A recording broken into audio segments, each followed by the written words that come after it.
Un nouvel ordre mondial, l'espoir de Yalta, février 1945. Le monde entier observe 3 hommes réunis à Yalta, une ville balnéaire de Crimée sur la mer Noire. Ce ne sont pas des hommes ordinaires, ce sont les dirigeants des puissances alliées engagés dans une lutte acharnée contre l'Allemagne nazie.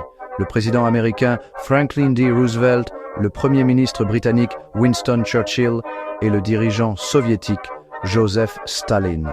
Ils se réunissent à la conférence de Yalta avec un objectif commun: gagner la guerre et construire une paix durable. Un sentiment d'optimisme règne. La victoire en Europe est à portée de main. Les armées alliées avancent sur Berlin et l'effondrement du régime nazi est imminent. Roosevelt, Churchill et Staline, malgré leurs différences idéologiques, semblent unis dans leur désir d'un monde meilleur. Ils envisagent un ordre d'après-guerre fondé sur la coopération, l'autodétermination et la sécurité collective. Les Nations Unies, une nouvelle organisation internationale, seront la pierre angulaire de ce nouvel ordre. Cependant, sous la surface de l'unité, des fissures commencent déjà à apparaître. La guerre a lourdement affecté toutes les nations alliées, mais aucune autant que l'Union soviétique. Des millions de citoyens soviétiques sont morts, victimes de la barbarie nazie.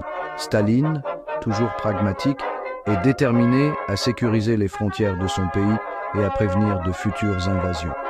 Il arrive à Yalta avec un ensemble d'objectifs clairs qui façonneront profondément le monde d'après-guerre. Sable mouvant, de Yalta à Potsdam. En juillet 1945, la guerre en Europe est terminée. L'Allemagne a capitulé sans condition et le régime nazi n'existe plus. Le monde pousse un soupir de soulagement collectif, mais l'euphorie de la victoire est de courte durée. L'alliance qui a vaincu Hitler se défait. L'armée rouge, ayant supporté le poids des combats sur le front de l'Est, occupe désormais une grande partie de l'Europe centrale et orientale. Cela donne à Staline une influence considérable dans les négociations sur l'ordre d'après-guerre. L'équilibre des pouvoirs a également changé radicalement avec l'essai réussi d'une bombe atomique par les États-Unis. Cette merveille technologique, initialement gardée secrète de Staline, donne aux Américains un avantage militaire décisif. L'utilisation des bombes atomiques contre Hiroshima et Nagasaki en août 1945, bien que destinée à forcer la capitulation du Japon, envoie également un message effrayant à l'Union soviétique. La conférence de Potsdam, qui se tient près de Berlin en juillet et août 1945, reflète ces nouvelles circonstances. Roosevelt, affaibli par la maladie, est décédé en avril. Il est remplacé par son vice-président Harry S. Truman, un homme politique pragmatique du Missouri. Churchill est également remplacé à mi-parcours de la conférence après la défaite de son parti conservateur aux élections générales en Grande-Bretagne. Clement Attlee, le nouveau Premier ministre travailliste, prend sa place à la table des négociations. L'ordre du jour, partager le butin et façonner l'avenir. Le principal point à l'ordre du jour de Potsdam est le sort de l'Allemagne. Les Alliés conviennent de diviser la nation vaincue en 4 zones d'occupation, chacune contrôlée par l'une des puissances victorieuses, les États-Unis, la Grande-Bretagne, la France et l'Union soviétique. Berlin, bien que situé au cœur de la zone soviétique, sera également divisé en 4 secteurs. L'Allemagne doit être démilitarisée, dénazifiée, démocratisée et décentralisée, les fameux 6D. Cependant, l'accord est moins clair sur la manière de reconstruire l'économie allemande et de la réintégrer dans le monde d'après-guerre. La question de la Pologne est un autre sujet de discorde. Staline, déterminé à créer une zone tampon entre l'Union soviétique et l'Allemagne, exige des concessions territoriales de la part de la Pologne à l'Est.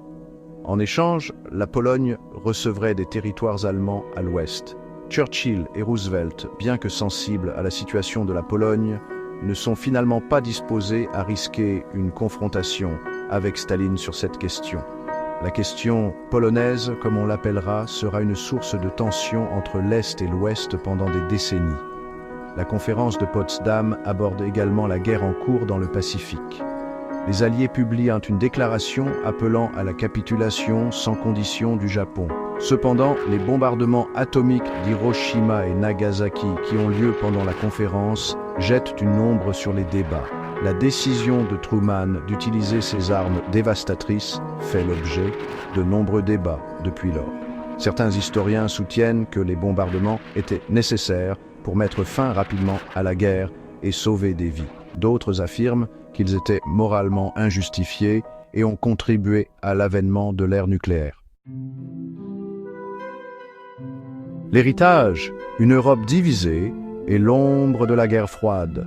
Les conférences de Yalta et de Potsdam, bien que destinées à créer une paix durable, ont finalement jeté les bases de la guerre froide. L'alliance de guerre entre les puissances occidentales et l'Union soviétique s'est rapidement effondrée. L'Europe a été divisée en deux blocs hostiles, séparés par ce que Churchill a appelé le rideau de fer. L'Union soviétique a installé des gouvernements communistes dans les pays d'Europe de l'Est, tandis que les États-Unis et leurs alliés ont formé l'organisation du traité de l'Atlantique Nord, OTAN, en 1949, comme rempart contre l'expansionnisme soviétique. Malgré les tensions croissantes, les conférences ont eu des résultats positifs. Les Nations Unies, créées en 1945, ont fourni un forum pour la coopération et le dialogue internationaux. Le procès de Nuremberg, qui s'est tenu de 1945 à 1949, a traduit en justice les criminels de guerre nazis et a établi des principes importants du droit international. Cependant, l'héritage de Yalta et de Potsdam est mitigé. Les conférences ont marqué le début d'une nouvelle ère, définie par la rivalité entre superpuissances, la prolifération nucléaire et les conflits idéologiques. La guerre froide, qui a duré plus de 4 décennies, a jeté une longue ombre sur la politique mondiale. Ce n'est qu'avec la chute du mur de Berlin en 1989 et l'effondrement de l'Union soviétique en 1991 que le monde a finalement commencé à émerger de l'ombre de Yalta et de Potsdam.